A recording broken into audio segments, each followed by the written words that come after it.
There are a lot of great skilled players in the WNBA. And I think what's awesome about it is I've watched more of the games, been able to now see highlights of so many different players that have a great, high, talented skill level. Would I tell you that right now, Caitlin Clark is the best player in the WNBA?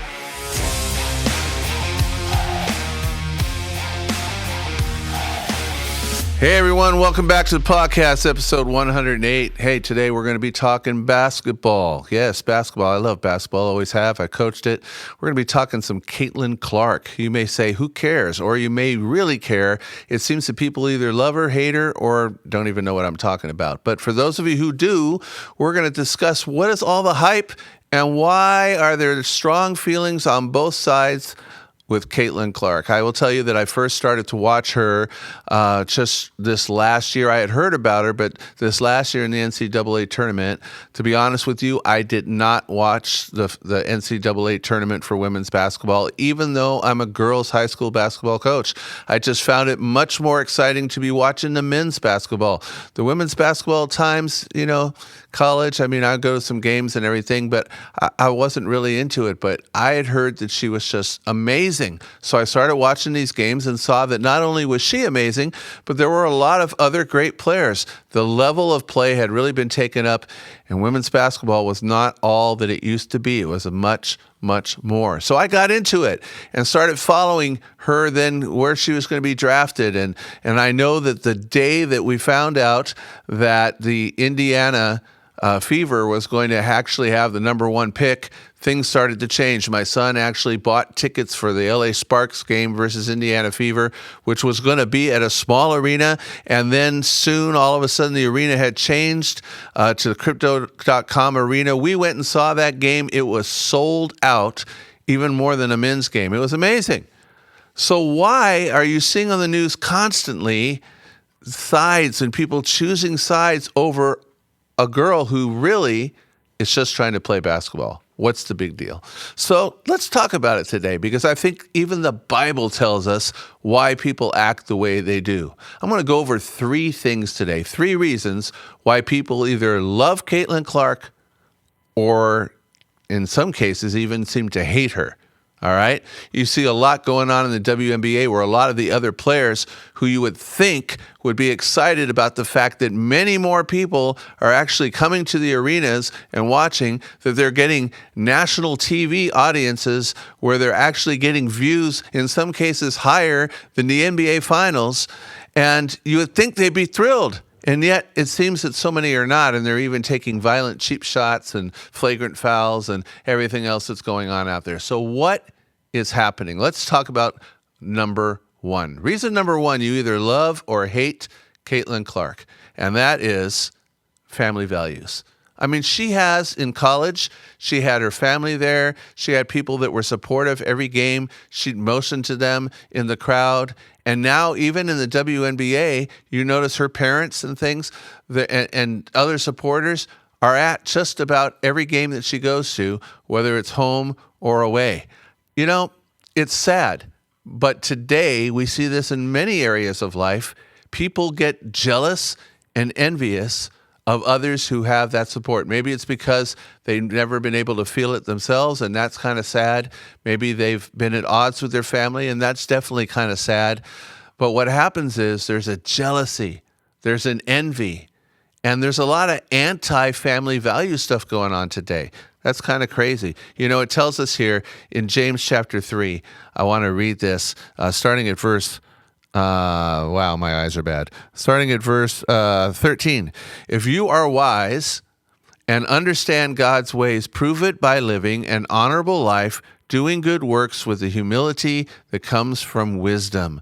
But if you are bitterly jealous and there is selfish ambition in your heart, don't cover up the truth with boasting and lying. For jealousy and selfishness are not God's kind of wisdom. Such things are earthly, unspiritual, and demonic. All right? And it goes on to say that for wherever there's jealousy and selfish ambition, there you will find disorder and evil of every kind. So a lot of people love Caitlin Clark because they love those family values.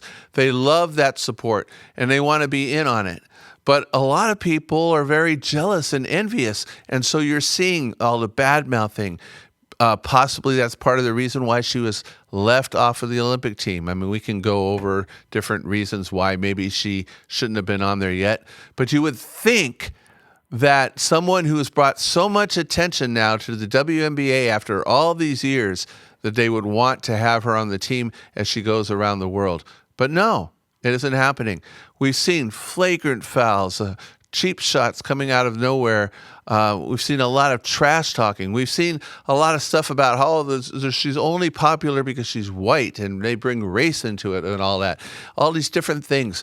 And it's like, what is going on?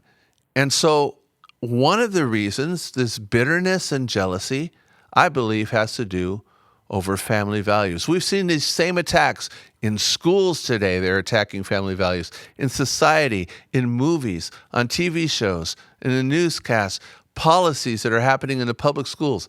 On and on again, there's an attack on the family, the nuclear family. And because of that, we're seeing the breakdown of society here in America with more and more crime, more and more hurt, higher suicide rates, everything that's happening. This is all tragic. But I think that's the first reason. Second reason that we're going to look at why you either love or have a hate for Caitlin Clark, and that's her fan base. She has a lot of people that are coming out and cheering her, and no matter what she does. At the game that I went to, for example, she actually struggled. The LA Sparks were doing an awesome job of just guarding her closely almost the whole game. And it was the craziest thing because we're in the Crypto.com arena. There are about 19,000 fans in there. It is a Sparks home game. And towards the end of the game, she launches, and when the game is close, she hits a three, and you would have thought it was an Indiana home game. The place went crazy. And then a few minutes later, she hit another one to give them the win, giving the home team the actual loss, and the crowd went crazy. It was like an NBA Finals game. It was ridiculous, all right? And a lot of people have jealousy. A lot of the other players have a jealousy and a bitterness towards that type of following.